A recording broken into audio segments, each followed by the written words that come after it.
All right. Court, how's it, Right, man? right How are on. you? Hey, I just set up my camera a little bit better. Rich, how No. are you? I'm so good, and you? Good to see you, man. Yeah, likewise, How's things? likewise. How are things in your neck of the woods? Yeah, they're starting to get cold, and I'm sure you're getting a little warmer there, nice and sunshine, and the Yeah, mountains must be finally, nice and open. finally. It was a beast of a winter here in Colorado. So yeah, we're getting some nice, warm, sunny days. It's beautiful. That's amazing. That's amazing. Yeah, things are changing fast here. And how are you guys holding up in this whole incredible time we're going through? Whew, wow, crazy times. If I've said it a million times already, I mean, doing all we can. That's what you do. Yeah, Still fight for conservation, still fight for keeping the dream alive, and things are gonna we're gonna weather the storm. Things will be fine. absolutely. But Absolutely. yeah, All right, so just to get things started, guys, everyone watching and those who are coming in, this is Whelan. He works for NatHab. He's a guide with me, and he does trips all over the world. I mean, to the craziest places. We're talking monarchs, we're talking Northern Lights, we're talking Alaska, Myanmar. Where else? Geez, like Yellowstone, Madagascar, Borneo. I mean, we're gonna go deep into this whole thing. And besides that, he's an epic photographer, and I'm really looking forward to having you on today, and we're going to have a good chat. cool. Thanks for that. Appreciate it. Good intro. Yeah, a lot of places on that list there. Yeah, totally, totally, totally. And what a pleasure to be able to go to so many places. I think as a guide, from my perspective, the places I want to go are the places that I've never been, and to all the wildernesses, and you getting to do that. hmm But that must, I mean, you've got a wife that must take a lot of strain on relationship and time away from home. I mean, how much time do you spend away from home in a year? Yeah, so over the past, several years, it's gone up and down a little bit, but I've been averaging about 80 days in the field, which is not, it's probably like, part-time guide more or less. Yeah, Like I think, a lot of guides are out there for about 140, 160 days. So about 80 days is a pretty good balance. I mean, I think that's why I like to do the balance between the office and in the field. yeah, It kind of keeps me grounded, here in Colorado. I've yeah. got, a life here, but then of course I have this insatiable desire to explore the world, just like you and just like those people are probably joining in on this talk. Is that it's a big wide world out there, and I caught the bug, so to speak, early on, and just wanted to see it all. I mean, and as all things, the more you travel, the more you're with guests and guiding people, the more you learn about other things, and the more places you want to go. So Totally. the list is constantly growing of where I have not been but want to go. Yeah, completely. And tell me, so as a guide, how did you get into guiding? What was your routine? Oh, how well, so I mean, I guess there was the aha moment, but then there's also like, what is the DNA that makes it up, the nature and nurture. So I've always loved outdoors. To be totally frank, I was not one of these, kids growing up that would go camping with their family all the time. Like that was just not how I grew up. I lived in Florida, and while Florida is a beautiful place, I mean, you go Yeah, to the beach, like that's what there is to do in Florida. But as I started to grow up a little bit, in middle school and then certainly high school, and then definitely when I got to college, it was like, okay, I want to backpack, I want to trek, I want to hike, and I started just doing that in very, very basic ways. I mean, backpacking in Florida, and if you know Florida, it's like an exaggerated sand dune, basically. I mean, in terms of the topography, I think the tallest, the highest elevation in southern Florida is literally the landfill outside of Miami. So it's very flat. So it was funny, I kind of just I made lemonade out of what was there. But then, as I kind of got in and more with nature, it basically led me to a degree, and I started studying entomology, bugs, yeah, insects, and then that's where the aha moment is. So like I kind of had this set up, like I wanted to do more and more.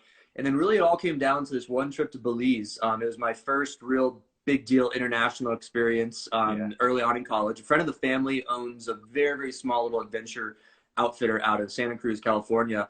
And she does like a trip to Belize every other year for a high school group. And I was studying entomology. I really wanted to be like a tropical entomologist. I'm like, hey, can I join? Can I go on your trip? Can I pay my way? How do I do it? So yeah, I paid my way on as an intern. And the big moment was I went about a week before this trip she was leading. Yeah. And I trekked around with backpack, an 80-pound backpack. I had to look ridiculous. And this is back, going on 20 years ago in Belize. And I'm sitting there in this jungle in the world's first and largest jaguar sanctuary. And it hit me. It wasn't like exactly like a light bulb, but I'm sitting there and I'm like, man, this is kind of boring. I'm just sitting here in this hut, I have all my provisions with me. There's a jungle out there, but like, what do you do? And so I guess what it was is this evolution in my mind that, hey, you got to get out there. Like the thing to do is to hike. It's to look for bugs. It's to reflect and just soak in nature. And through that, and then the next 2 weeks of guiding, it was like my big aha that like, holy cow, this is what I want to be doing. I want to teach people about nature in nature. I was in kind of like an academic track, but I wanted to be teaching people about nature in nature. And if you've ever studied like psychology, there's this I don't want to go too deep here, but like this idea we of can like, go deep, man. Maslow's hierarchy of needs. Yes, yeah. Yeah, and like it starts with shelter, and then food, and blah blah blah, and then the top is like this idea of self-actualization when you realize that like you have everything. And I felt that when I was in Belize, even though like the bottom part of the pyramid, like the shelter and the food was like very, very basic. I was living in a hut with a sleeping bag. I brought all my own rice and beans and cooked over like, a little stove. And this is all familiar to like a lot of other guides. This is nothing new, but for someone that's never done it before. So that was when like, okay, this is what I got to do. And then basically, I just kind of mentally fast tracked myself to go that route. Went back to the university, went to my chairman of my department and said, hey, I really want to, do ecotourism. There's this new thing. It was not really a household word at the time about, this is like the early aughts, like 2003 or so. Yeah. Like in terms of a term, like people knew about it, but it's like, I want to create a discipline. I want to create a track of study of ecotourism and entomology.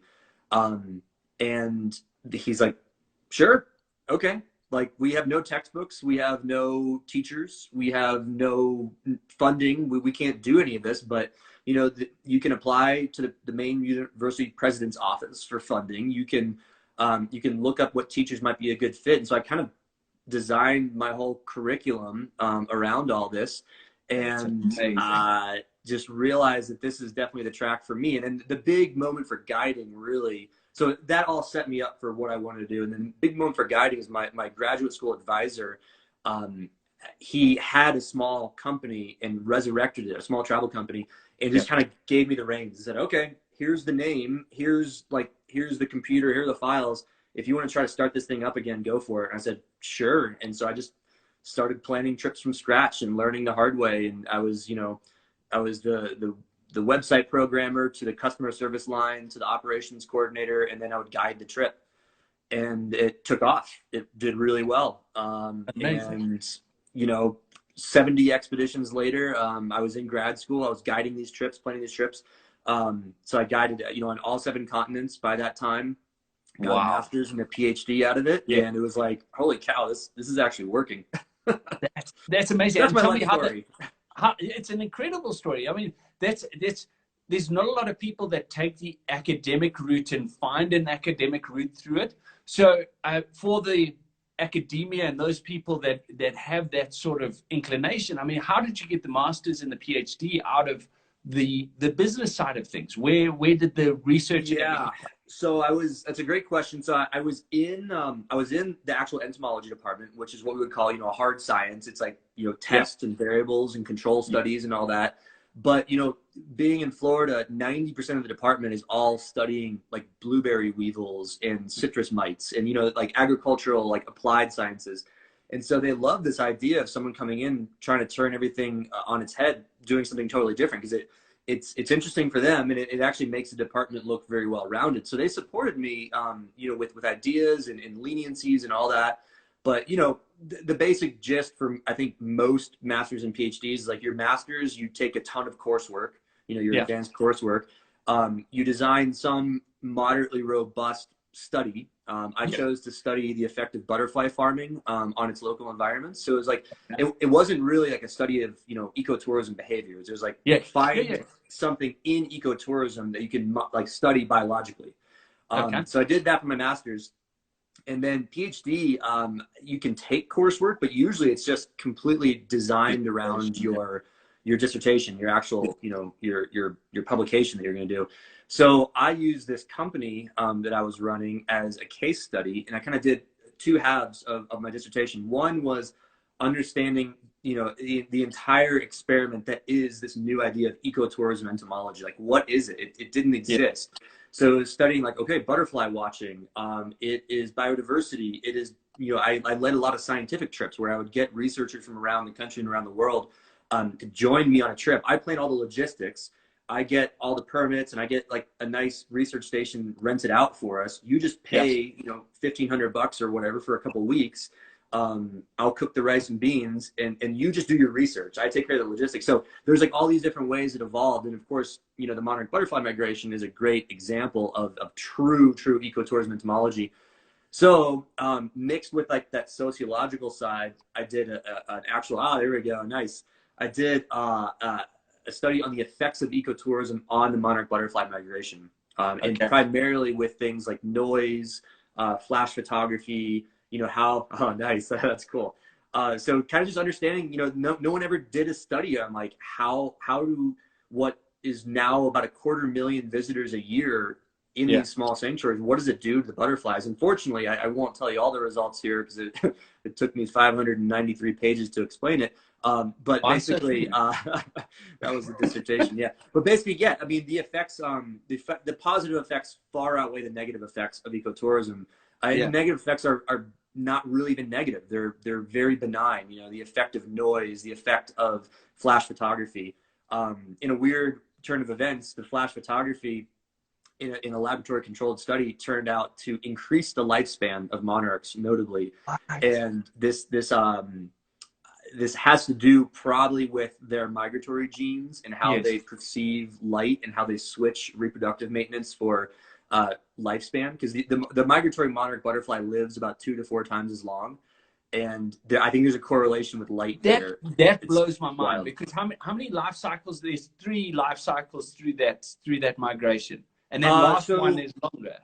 So the whole year is basically one big cycle. You've got about 3 to 4 summer generations that all live 1 or 2 months. And then you have one generation that actually makes the whole travel down to Mexico, overwinters for 4.5 months, and then makes a third of the travel back up to the United States. So that's actually just one generation that does the whole thing. Over the course of the year, you have about 3 to 5 generations. That's amazing. That really, so it's pretty wild.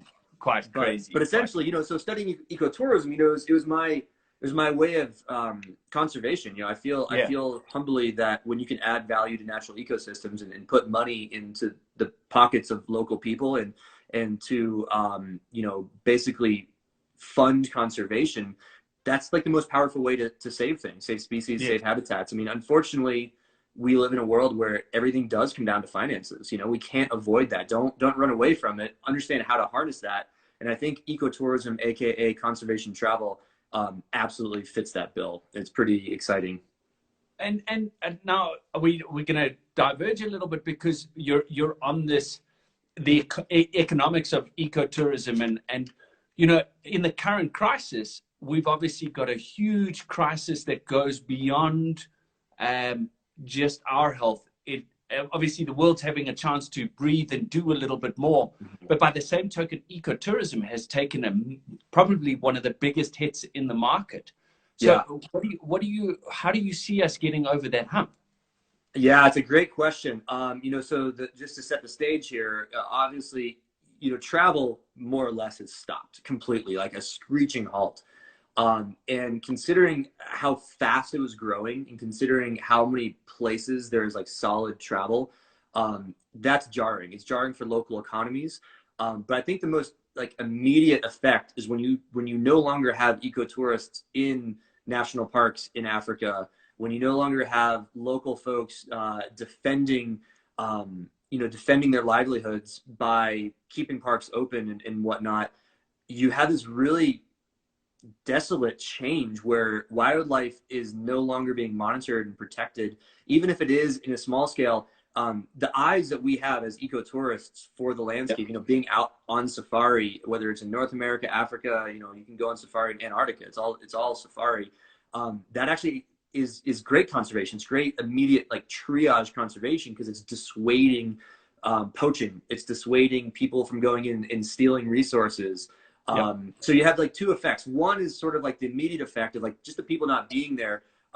People that are, you know, hungry go into national parks and forests, and they will hunt. They will take bushmeat. They will collect firewood. They might illegally divert water from streams, you know, to create their own kind of, you know, makeshift sort of aqueduct, so to speak.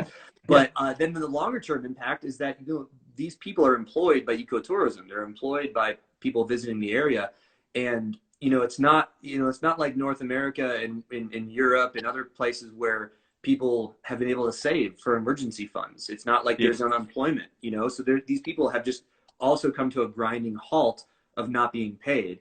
And then it's like a loop right back to the beginning. So these people are no longer being paid, are now desperate for food to put on the table. They're not desperate to buy the next iPhone. They're desperate to put food on the table.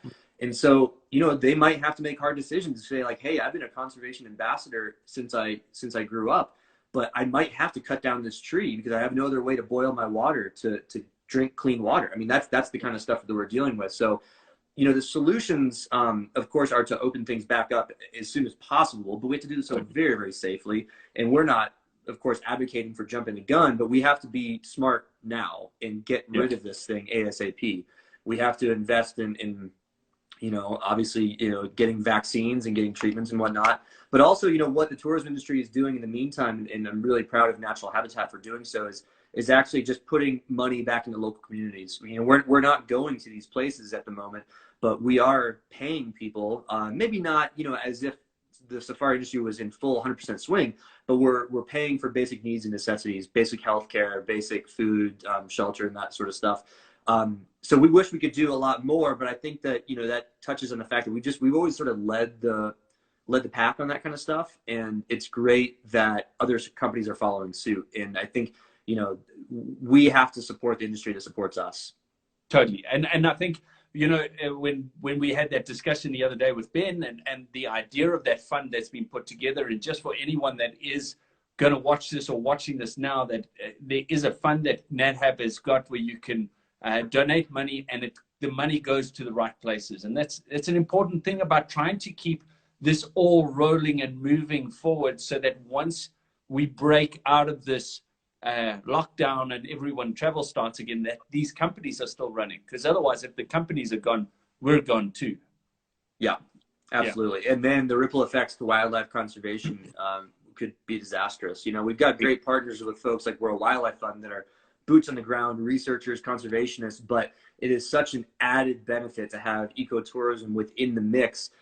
You know, I'm not sure how long, if we're talking about years, how long the conservation from the ecotourism side can be split to have anywhere near the same efficacy. So it's definitely concerning. You know, we hear some great reports about letting nature and, you know, things breathe and rebound, but I fear that that's mostly constrained to like urban environments, which are not what we're talking about here. We're talking about wilderness that is relatively inaccessible. And so that's my biggest concern about all this, is what's happening to those wilderness areas. And again, I think places like North America, in the more affluent areas where there is still some funding that can go in, there's government to do it. But you look at places in Africa, in Madagascar, in Myanmar, where livelihoods of people have been built around tourism. Everything that they do, the money they get, everything is from tourism. They're the ones that are going to be hit the hardest through this whole thing. Yeah, and unfortunately we won't hear about these stories. I mean, we will, being internal, but you know, unless we're the ones reporting all this, you know, unfortunately, you just have to know that it's happening, and it's not going to make the headline news. You know, that's just unfortunately not how things are. But you know, I think there will be some, you know, hopefully some good news out of all this in the very end. And you know, I think that when things are clear to travel, we know that there's going to be pent up demand. We know people are going to, you know, absolutely want to continue doing ecotourism. They want to continue to travel. And I think that as long as we can squash this whole thing in the next 6 months, you know, we can get away with this with hopefully minimal damages. Yeah. There's a question that's come through here. Has there been a change in wildlife behavior now that there aren't any game drives going on or tourists moving around? What would your answer to that be, Paul? Yeah, I mean, I would love to hear your thoughts as well. So what I've noticed, I mean, if we're talking about specifically game drives, that makes me think of Africa. That makes me think of the savannas, Yeah. southern, eastern. In my experience, wildlife has been, habituated is not really the right word, but they are so indifferent of vehicle drives. They have essentially, we're talking about generations upon generations of species, even ones with long lifespans Yeah. that are used to these safari vehicles, and they're just another thing on the landscape. I Yeah. think that's one of the beautiful things is that a safari vehicle is like this like this black hole where the animal just doesn't care, and so that's why we can get such great photographs. Yeah. So I think we've done such a good job, not me, but like the safari industry has done such a good job of keeping that benign influence, that nonchalant aspect of safari drives. I don't think animals care whether they're there or whether they're not. Like if the vehicles are there or they're not. I've never noticed them doing anything markedly different because there are vehicles there. Therefore, I can only assume they're not going to do anything markedly different when they're not there. Yeah. Well, I think that comes back to what you're saying with the habituation. The idea of habituation is getting the animals used to that so that they do carry on with natural behavior without our influencing them by being there. But I think from my perspective, it's not what's happening in natural areas that's changed. I think it's what's happening in urban areas, because there are all these videos that are coming out now. Well, in South Africa, we had the penguins walking through one of the towns the other day. So things are starting to move around in places that weren't moving because there is no people activity. So they're sort of spreading out a little bit more. But that as soon as we start moving again, is just going to be shoved back into the same place. Yeah, I totally agree. Yep, fully agree on that. Yeah, that's where we're seeing the most interesting change. And again, that's what's hitting the headlines, critters moving back into urban areas. At the moment, that's okay. We, of course, are concerned about human-wildlife conflict at some point. That's a real big issue. But if there aren't humans around, i.e. walking around streets, then you don't have that conflict. So for the moment, it's pretty benign. Yes, exactly. All right, I'm gonna divert a little bit because I want to know a little bit about the areas that you go to. We spoke a bit about the butterflies, and one of the things that's on my bucket list that I'm still, and you need to put a word in for NatHab, but I want to do the Northern Lights. For me, to be able to see that, and let me put a photo up here. But I just explain a little bit about this trip to me. I've heard about fantastic. And you got that's one of my favorite photos I took. This is back in 2017. I think I snapped this shot. And it was funny. I'll quickly explain this photo. So we're in Churchill, Canada, subarctic Canada, around the 59th parallel, perfectly just underneath the Aurora Oval in this little town. And but in the winter it's cold. The weather's unpredictable. And this trip specifically, it got some of my best photos of Northern Lights ever. But we actually were delayed leaving Churchill for 2 or 3 days because of major winter storm. And you can imagine how interesting that is as a travel coordinator, as an expedition leader, getting, hotel space that was supposed to be blocked off for incoming groups. The incoming group's not going to be there. And then rearranging international flights. So it's like, and then just the whole uncertainty. I mean, uncertainty is such a topic of today. It breeds fear and it's just not a good thing. So we're like, when are we going to get out of here? Like, is it another week? Is it another 2 weeks? But it ended up being 2 or 3 days. But this is the very, very last night when we just moments before got the clearance that we are going to be taking off the next morning. And then the sky opened up with this beautiful aurora. It was like this crazy, like I actually, even though it was stressful in the moment for those extra few days, I wouldn't trade it for a thing. Because I got some of the best Northern Lights views and photos of my life. But anyway, Northern Lights, it's an awesome thing to see. I mean, it's Mother Nature's fireworks show. It is something, if you've never seen it, and let me clarify, I've never seen it like overhead. Yes. Some people have seen it on the horizon, especially in northern states of North America. Sometimes, like Wisconsin and Minnesota and Montana, you can kind of see a little bit. But when it's overhead, it's spectacular. And you have to be underneath what we call the Aurora Oval. And it's a zone of high magnetic activity right around the geomagnetic North Pole. Not actual North Pole, it's just slightly askew based on like the Earth's magnets and whatnot. But basically you have all these solar particles streaming down towards the Earth. These particles bombard oxygen and nitrogen. They explode, and the energy that they release is released in the form of light. And so you get these beautiful green and sometimes pink shows from the Northern Lights. And it's so cool. What we do is we We head up to the Arctic in the middle of the winter because it's going to be the least chance of clouds. Clouds happen way below the light, so if you get clouds, you're not going to see them. You're done. Yeah. You gotta put yourself through a little bit of difficulty and hardship. You know, we're talking about like -30, -40 degrees Fahrenheit or Celsius. I'm already 40 is cold. -40. Yeah. But yeah, so it's cold, but there's something absolutely ethereal and majestic about being out there watching this light show at night, and just putting context into everything. I mean, it's so otherworldly that you can't help but, I mean, people. So the funny thing is people will be very, very worried about the cold, of course. Coming from temperate, even subtropical areas, we get people from Southern California and Florida and Texas, even Hawaii, coming up with us, and they're very concerned. But as soon as those lights kick off, they might be sitting inside at one of our warming huts with just a sweater on, and I'll run in and say, guys, the light, they're just coming out right now, and they'll say, leave the jacket, and they'll stay out there like, whatever, this is so beautiful. So it is very transformative. It's one of the coolest things you can see. It's not nature and wildlife in the traditional sense, but gosh, it's just every bit as brilliant. But again, it's exactly what you're saying with that ethereal.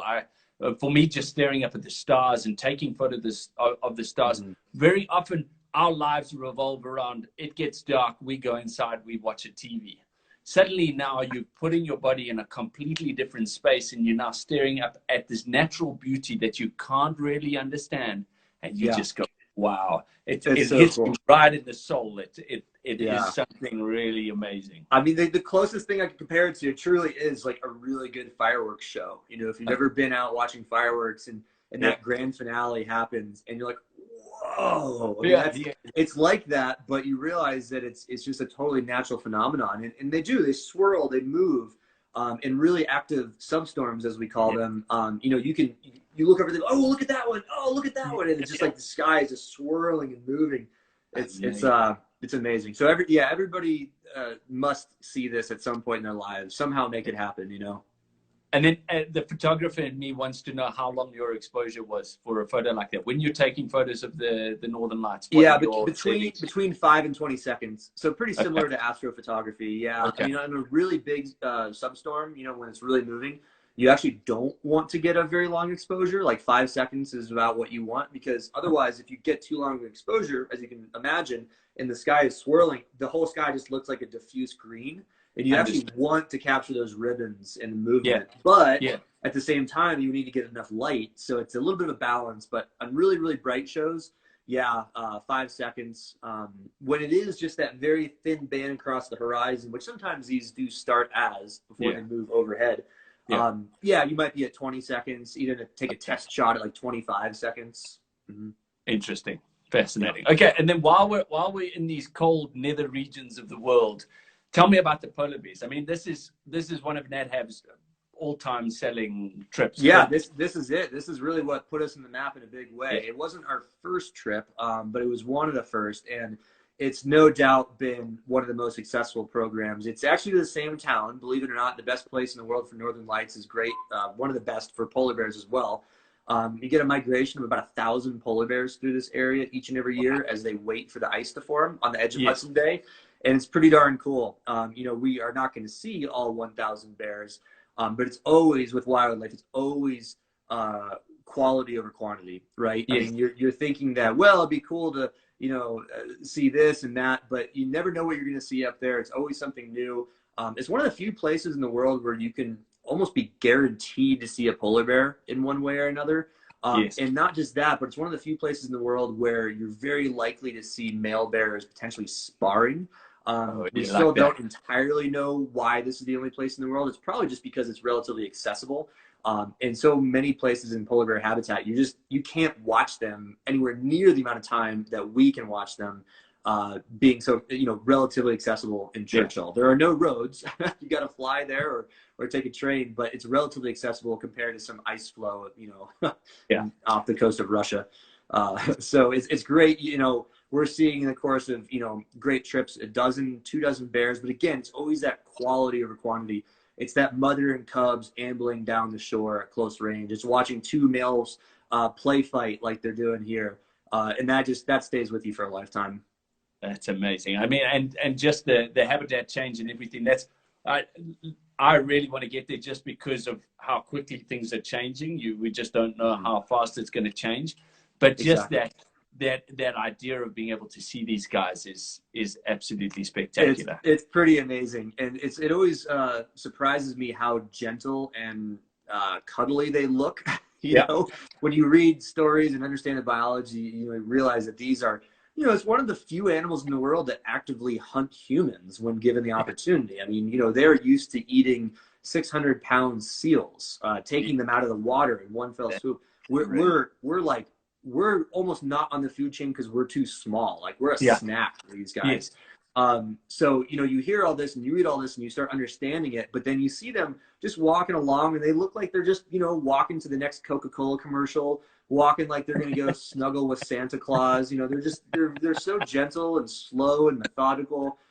Even when they're sparring like this, it's nothing intimidating. It's just showing how nature can be so indifferent. Even though these things are some of the most powerful, dominant animals in the world, they're yeah. still just extraordinarily relaxed in their surroundings. It's cool. Amazing, amazing, amazing. Okay, let's hop across the Pacific, and I want to chat about these cool guys. I mean, Nice, Borneo nice. Yeah, is an epic space. yeah. So this is a trip. I've been guiding for several years now, and it was always at the top of my list. As a young biologist growing up, I Yeah, mean, seeing Borneo, the legends and the stories that have come out of this place as being one of the biggest untapped wildernesses in the world.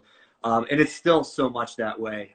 It's extraordinary. So here we're looking at a big male orangutan at one of the conservation centers. But the great thing is that Borneo has this network of both conservation centers that are still very wild. There's no fences. They can go wherever they want. But they come in for routine vet checks just to make sure the population is doing well. But then that's juxtaposed with this awesome wilderness in the heart of Borneo, where we do so much work with World Wildlife Fund, but also it's kind of it's so much of the core of the trip is going to these dense jungles where you're likely to see orangutans in the wild. You're likely to see proboscis monkeys. The only place in the world you're going to see proboscis monkeys. Nice, there we go, cue it up. And you know the my kind of elevator pitch on why Borneo is fantastic is, well, of course it's a rainforest. So anytime you're in jungles and tropical environments, you have extraordinary biodiversity, which is really yeah, thrilling to see. A lot of the rainforests in tropical areas of the world, you're going to see the small stuff. You're going to have to appreciate it. You're going to have to appreciate the small birds and the smaller monkeys and, the butterflies and the beetles and other insects. But, frankly, in a lot of the big jungles of the world, the chance of seeing big stuff is small. The chance of seeing cats and felines and whatnot, going to Costa Rica is not extremely high. I mean, you're going there yes, because there's so much other natural beauty. yeah, But the yeah, crazy yeah, yeah. thing about Borneo is you get all the small stuff, you get the cool insects, you get the cool birds, but you also get pygmy elephants. You get, some of the largest monkeys in the world with these proboscis monkeys. You get the only great ape outside of Africa, the orangutan. So you're seeing the small stuff, which is so wonderful. Yeah, and sun bears too. I mean, the world's smallest bear species, nestled here in the tropics. So you're getting this wonderful balance between all the great small stuff that you'd expect, beautiful stick insects and amazing butterflies and colorful birds, other monkey species as well. But then the big stuff is waiting, and you're very likely to see it. Yeah. It's really thrilling. So, and then at the end of the day, Borneo, it has all that stuff. There's a lot of stuff. It's relatively like routine, or routine's the wrong word. Like it's sort of expected and predictable as an expedition leader. I'll never totally let on to that because I do want people to be surprised. But you're counting on seeing some of these things. But Yes. then there's like a whole nother 50% of animals in fauna that is unlikely, like your clouded leopards, your marbled cats, that there's a real honest to goodness chance. And that just No blows worries. the Have lid you off the have you trip. seen have you seen before I've clouded seen some leopard? of the felines. Yeah, I've not seen a clouded leopard. No, that's still on my list. Yeah. Oh, I know. I know. Can you imagine? But yeah, there's some smaller cats that I've seen. They're usually, Yeah. they're darting across a trail, and it's always at dusk or on a night safari. So it's, hard to track them, hard to see them. But I have seen Western tarsier, which is Oh fantastic. wow. Tarsiers are just Yeah. extraordinary. I have seen slow loris before, which is also super cool. So Yeah. yeah, some great things to be seen. And again, those are all like the bonus, the mixed kind of grab bag of what. So we expect and hope to see orangutans and proboscis monkeys. But what about all these X factors that we know if there's any place in the world that's going to give us a high chance of seeing them, it's Borneo, and it always delivers something special. What a cool spot.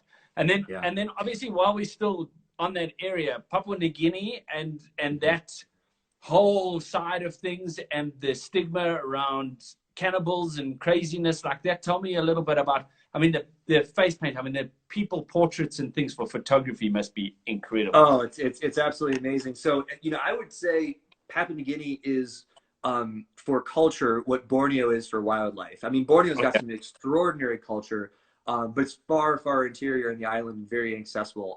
But Papua New Guinea still has that extremely wild culture, and it's amazing. I mean, it's absolutely Yeah. incredible. So here we have a Huli warrior about to put on a what they call a sing sing, just like singing with your voice, a sing sing, Yes. where in these brief bouts of like 5 to 15 seconds, they just go wild and they jump and they scream in this coordinated cacophony of motion and sound where it's weird. It's like it's coordinated, like it's choreographed, like they're doing this as a war dance, but it's the most wild, disconnected thing that you truly, as a visitor seeing and photographing that, you're kind of a little bit taken back. You're like, whoa, okay, that just happened. And it's like that for hundreds and hundreds of tribes that still do this. And of course, the nature is really great too. I think a lot like how Borneo is, Papua New Guinea, so much of the benefit, so much of the pleasure is seeing this expansive wilderness and knowing how untouched it is and knowing how it's going to be like that for many, many years. Yeah. Papua New Guinea is extremely hard to navigate around. It's extremely difficult to get through the various landscapes. You have to fly by charter plane. There are very, very, very few roads, and that's a great thing, to be honest, is keeping it relatively pristine. But yeah, you've got all these species of birds of paradise. You've got tree kangaroos and all sorts of different marsupials, and of course the insects. The butterflies are probably, I'm I'm token so entomologist. surprised to hear you say you like butterflies. Yeah, right. Token entomologist here, but no, there's some of the most extraordinary in the world. And if you have an extra second, those viewing, just Google bird wing butterflies, and they're like the size of your head, and they have this amazing iridescent green and yellow and blues. They are some of the most spectacular insects in the world, and Papua New Guinea is one of their main habitats and homes. It's really cool. So yeah, I love Papua New Guinea. It is wild in all the right ways. Yeah. So I'm going to take you back home because I want to know a little bit about this area and these beautiful rocks. And I mean, I can see the guests trying to squeeze through holes there. I mean, yeah. Just the States is really beautiful, just on its own. Right there. Oh, is it you? Yeah. So, yeah, I had been guiding for going on 20 years now. And, I still think to this day, one of the most beautiful places, especially landscape wise on our planet, is the desert Southwest of the United States. It's simply extraordinary. And there's so many people that have not seen it and that live here, and it's in our own metaphorical backyard. I am constantly blown away at the beauty every time I go to these canyons in places like Arizona and Utah.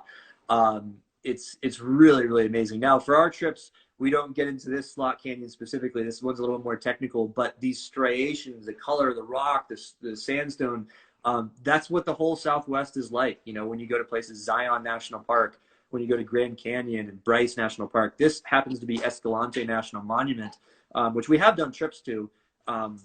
Unfortunately, it is under a bit of conservation pressure right now. The current administration is looking at cutting it down in size considerably. So that's where, I want to bring more people to these areas, show them the beauty. And when, you cannot save what you do not love, and you cannot love what you do not know. So that's one of the biggest things, trying to get people to fall in love and to know these places. And I think, if all 330 million people in the U.S. visited these places, there'd never be anything at risk of going away, because people would fall in love with it, and they just wouldn't accept these things disappearing from under our noses. But unfortunately, not everybody can go here. So, we need to try to get as many people as possible and see and fall in love with the natural world. Well, I think, and that's where your photography comes in, is just being able to also show things like this and let people fall in love with the photographs and know that it's out there without having to be there. But I'm dead serious. Next time I'm in the States, I want you to take me there. We got to go. Yeah, we have to go. I'm totally in, and I'll go Yeah. down that canyon, no problem. Yeah, we would definitely. Yeah. No, it's a great place. Yeah, there's so much to love and so much like untrafficked and undiscovered. I mean, we could probably go with some climbing rope and some carabiners right now and discover an entirely new slot canyon if we wanted to. I mean, it's amazing, the expanse of Utah and Arizona. Awesome stuff. That's awesome. All right, and then onto the photography. How did the photography, has that been a long-term thing, or have you got into that more recently? How did you get into photography? Yeah, it started about the same time. So, going back to that first trip to Belize I was talking about, that was right at the advent of digital photography. Yeah. So, I used all my college savings to buy a 3-megapixel camera, state of the art, 3 megapixels. Yeah. And took it with me. And just fell in love from the outset. And so that, that basic point and shoot camera turned into a little bit more of an advanced one, and then another more advanced one. And then I started getting into DSLRs, and then that was a basic one, used, very intro, and just gradually grew and grew and grew. And, I don't know if it's the perfectionist that becomes a photographer or the photography makes a perfectionist, but you crave these better and better images. And you're like, oh, if I just only had that lens, I could get a really shallow depth of field in these shots. Or if I only had that lens, I can take star photos. Or I really want to start taking photos of like the interiors of camps and like interiors of setups. And like I need that lens. So it becomes as much of an addiction as a hobby. No doubt. And what are you shooting with at the moment, Court? What are you shooting? I'm on Canon, and I shoot Canon 5D4, so full frame. Yeah, absolutely love it.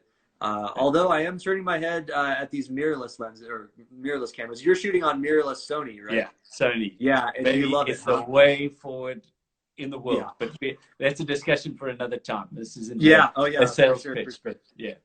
It's changing photography. Mirrorless is definitely changing photography, and I think everything's pointing that direction. It's making things a bit lighter, and as you know, just moving around with gear is a very tough thing, especially with weight and having all this obsession of having more and more and more gear. So the lightness of it makes a big difference. Yeah. So I'll tell you the two things I'm attracted to about maybe going mirrorless is the silent shutter, which is awesome because, it's like as a guide and a photo guide, I mean, you don't want to be the one taking 10 times as many photos as your guest, but like I do. I just hold the shutter down. And then also the autofocus, the configurations seem amazing for like animal tracking and eye tracking and that. Awesome. Autofocus is a game changer. It is it is cheating. Straight up, I'm going to say it's cheating. But that's okay. Well, you're all using the tools that you're given. Yeah, exactly.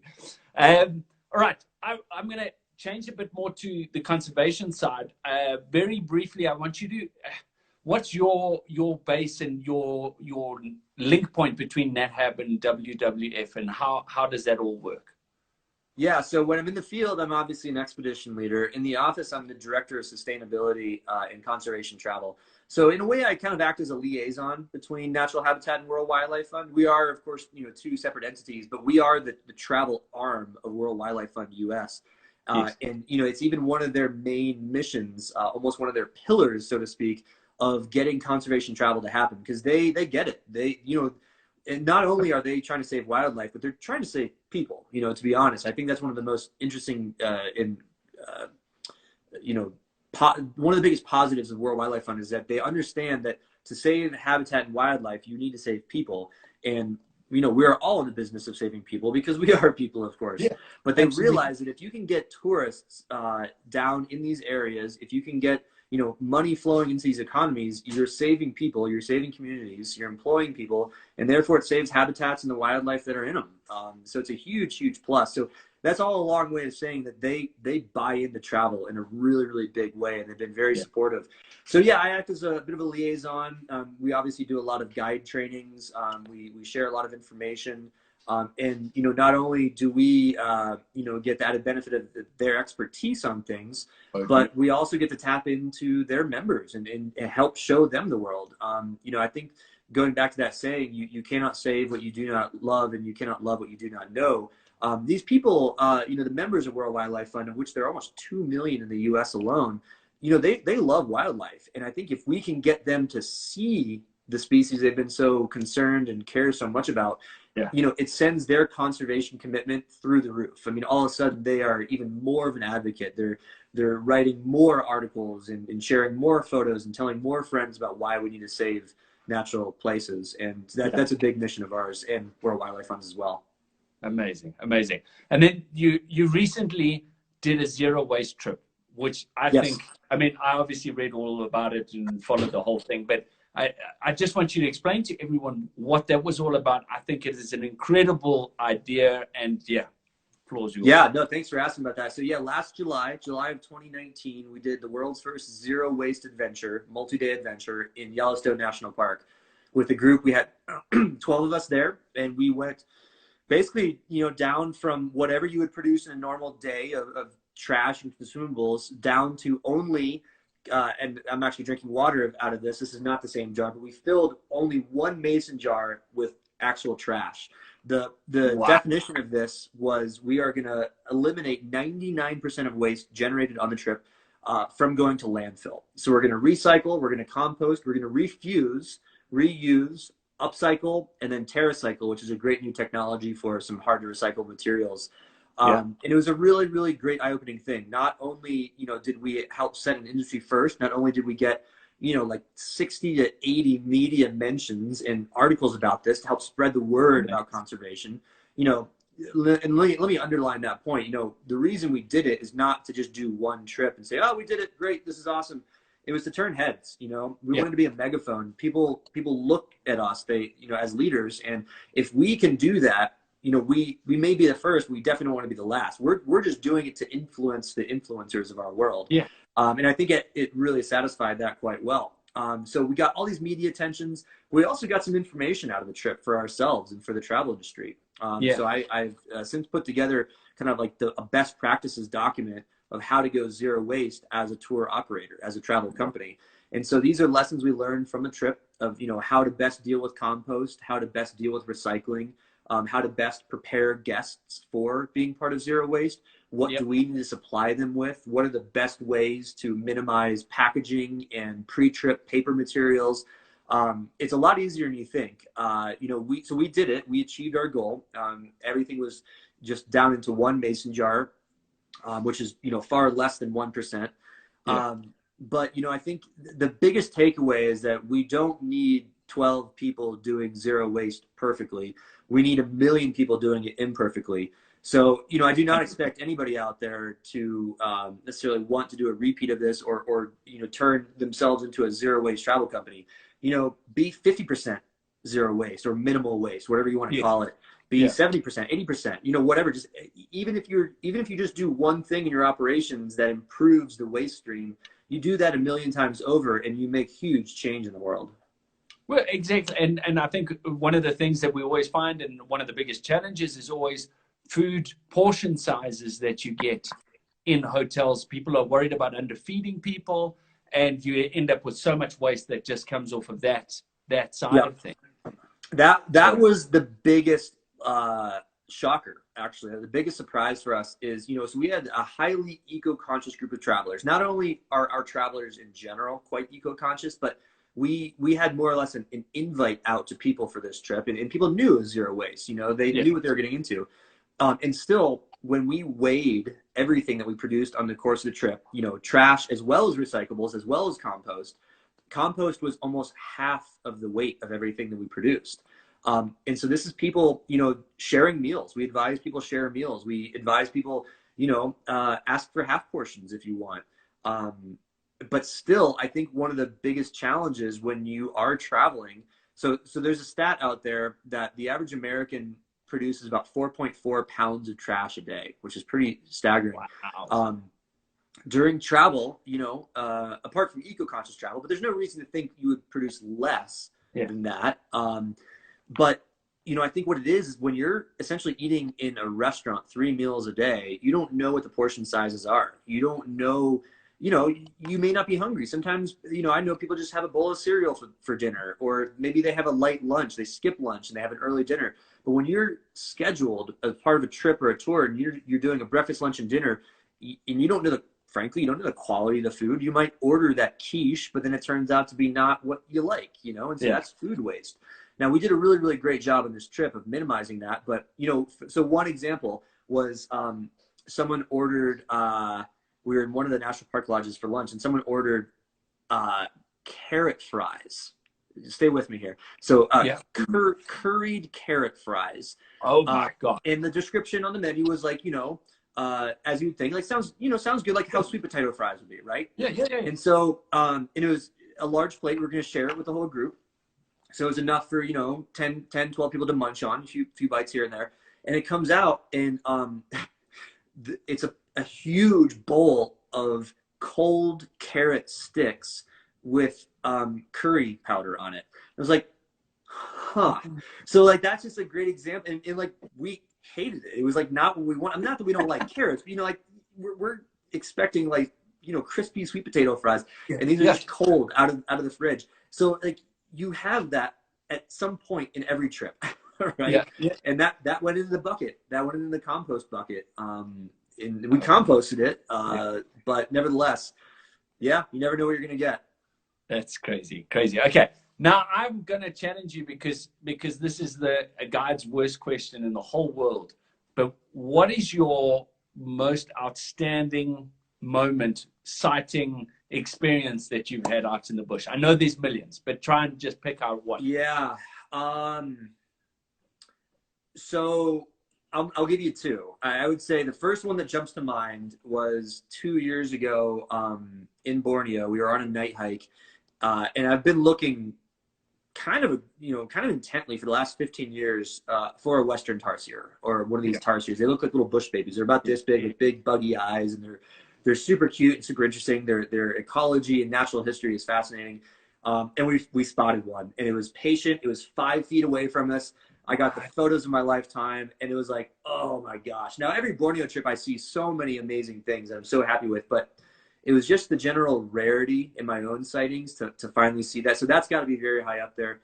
And then a close second, but very, very different kind of sighting was last January. I was guiding our monarch butterfly trips. And so I've studied monarch butterflies more than anything else, ecotourism. And their numbers are in decline. The migration is getting smaller. There are bigger conservation issues.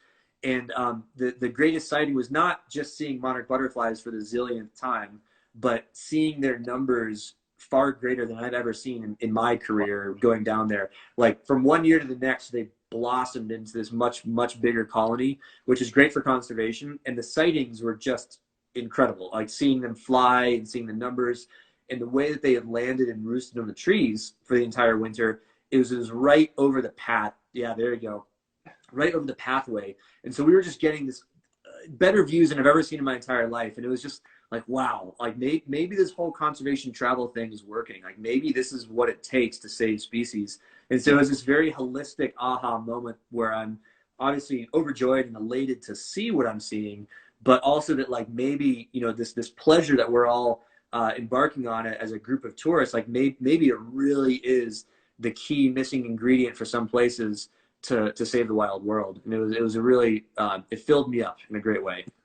Well, that's amazing because, I think passion, as guides, our passion overflows onto guests, and they tangibly feel that, and it changes their way of thinking. So to hear you use that, and it's not something jumping on something else, it's more the aha moment that almost, I call it a sensual moment that you have out in the bush, in nature, with it all around, which is epic. So thanks very much. Yeah, and then last question before I go on to some quick questions, but I want to know, I saw you've just started a podcast. Yes. How did you go about doing the podcast? Tell us what it's about and where the guys can find it. Absolutely. So it's a podcast on all things nature, wildlife, landscape, and travel photography. It's called The Wild Photographer. And I just like a lot of things in my life, I just took the bull by the horns, so to speak, and I just did it. You know, I started researching a good microphone. I've learned over the years of doing a lot of videography that audio quality is so important. So I'm like, yeah, okay, if there's anything to invest in and splash some money on, but you know, it wasn't much. It was like $100 microphone or something, and it sounds great. And basically, it's just me in a microphone talking about nature and wildlife photography tips. I have a great one, you know, on Nature Photography 101. I've got others that are coming out shortly about how to photograph fast-moving animals or people, fast-moving things. Yeah. I talk about, you know, how to solve the problem, the age-old problem of your camera fogging up, you know, when you're in tropical environments. Talking about like what is white balance and why is it important. So, yeah, I mean, I love that. I think it's a great way to learn. You know, the idea when I first set this up was, you know, anytime you're headed on a big safari, even local or far away, you're probably going to get on an airplane. And even though it may seem weird to try to understand and digest photography only by listening, it's actually more effective than you'd think. And there's a lot of time on airplanes. And I thought, well, you know, people can download this before they're headed to Africa. You know, listen to one of my podcasts about, you know, the five best ways to photograph lions as they're prepping, you know, on their flight. So yeah, I think it's gone pretty well. I'm looking forward to doing more of them. And yes, it's The Wild Photographer. And yeah, check it out. It's on iTunes, Spotify, Stitcher, Google. It's everywhere, and it's going pretty well. Fantastic. I'm definitely going to check that out, and I might even steal the idea and put these interviews up as a little podcast. Yeah, but yeah. And it's just a nice way to get it up. I would love to get into interviewing. You know, I was just going to keep things simple by like a one-on, like just me and the microphone right now. But the next step is to interview great photographers like yourself. Rich doesn't say this, but he's a terrific photographer, one of the best I've seen in our business. And yeah, definitely check out his photos too. I know that you probably have his Instagram handle here, and so some spectacular stuff out there. Cool. Thanks, man.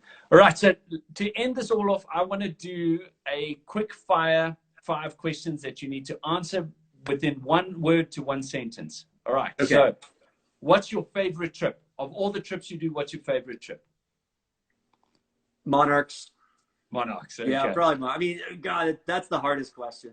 Madagascar, Borneo, so close. We'll say monarchs. Okay. If you weren't a guide, what would you be? Tap dancer. No, kidding. Fantastic. I think we need a video of that. Yeah, right now. No, I don't. Terrible at dancing. I don't know. Maybe I would just say like more on the professional photography end of things, or maybe like a travel writer. Getting into guitar pretty heavy these days. I don't know. Maybe I'll take it on the road. I don't know. It's a tough one. Yeah. Well, I'll say travel writer and photographer. It's very similar to what I do already, though. Cool. We've got 1 minute 43 seconds left. So, what's the biggest lesson you've learned in the last 12 months? Oh, you know, it's not. Old Chuck Darwin said it this way: it's not the strongest nor the fittest of species that survive, but those most adaptable to change. Be adaptable to change. Amazing. And I think the whole world is going through change right now. Mm-hmm. Then, if you had the opportunity to make one rule for travelers all over the world, what would that rule be? Make sure you leave money in local economies. Love it. I mean, it's a very technical one, and I don't mean like literally leave money. It's like when you're buying trips and planning trips, making sure that they are locally based and it's not going to some, you know, outside overseas organization. Exactly. And then last question, if you could choose one trip to go on that you haven't been on, where would you go? Ooh, Patagonia. That's next on my list. I want to see pumas in Patagonia. Yeah, I was just watching the new BBC program, 7 Worlds, 1 Planet, and they were showing puma stuff. I just want to get there immediately. Yeah, it looks so great. Yeah, I have not been, but it looks amazing. Court, thanks so much for your time and spending so much time and chatting to us. And I really, really loved the chat, and I look forward to seeing you over in the States or when you're out this side next time. Can't wait, and Rich. Good luck and stay safe. Hey, well, thanks so much, and thanks for everyone tuning in here. This is fantastic. Really a pleasure to be a part of it. We'll probably do some more of these. Awesome. Thanks, Court. Cheers.